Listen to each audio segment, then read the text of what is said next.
one that likes to call itself the world's local bank, which in its advertising boasts, "We're committed to helping protect the world's financial system on which millions of people depend by only doing business with customers who meet our high standards of transparency," journeyed down this road to facilitating Mexico's richest drug lord.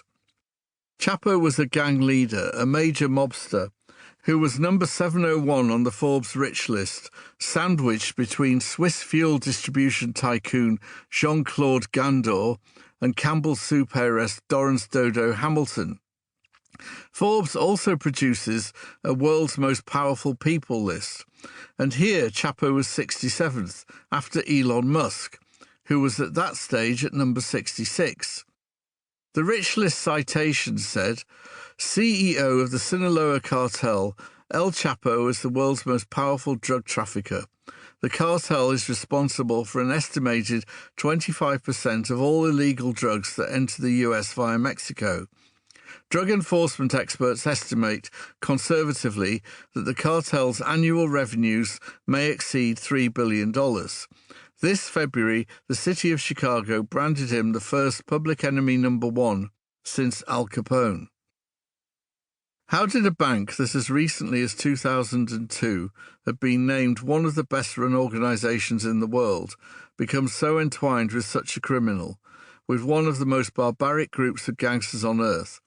How did it help them wash their blood-soaked money? HSBC is a brand that is respected and trusted the world over, whose chiefs are feted at home and abroad, that has the ear of governments and senior politicians. To give you a sense of the hand-in-glove relationship that the bank has with world leaders, the HSBC chairman once sent an email explaining the bank would not be attending that year's IMF meeting in Washington, D.C., because it already has access to finance ministers and leaders of financial institutions around the world without needing the IMF meeting to achieve this, so we decided we would save our shareholders money.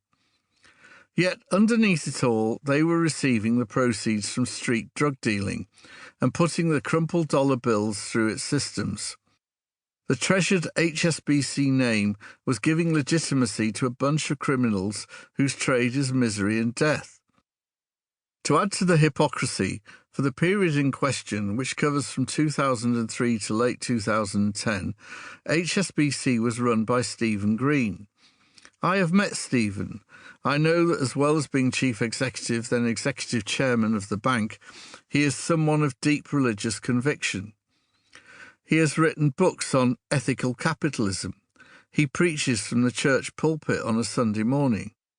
And yet somehow on his watch, HSBC was opening thousands of accounts and funneling vast amounts of dollars on behalf of monsters who beheaded, butchered, massacred, slaughtered without so much as blinking.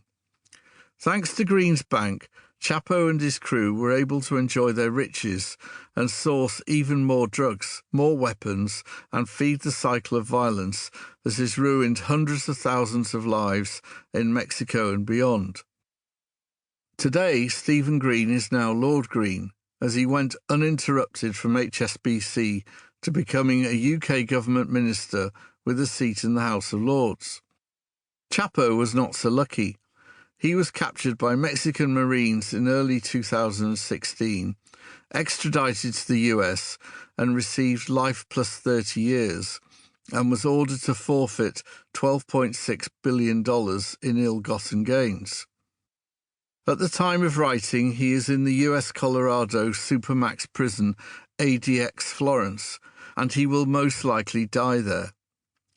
His lawyers maintain there should be a retrial on the grounds that he was kept in solitary confinement prior to and during the trial, and that this impaired his mental faculties. They also claim that an article reported that 5 jurors had consumed news reports and social media commentary about the trial, contrary to the rules. Green, by contrast, remains a pillar of respectability. Along with being a member of the House of Lords, he is the recipient of honours and awards involved with various prestigious bodies. Many of Chapo's associates are similarly incarcerated. Meanwhile, the HSBC directors and managers, who were employees of the bank while the money washing was going on,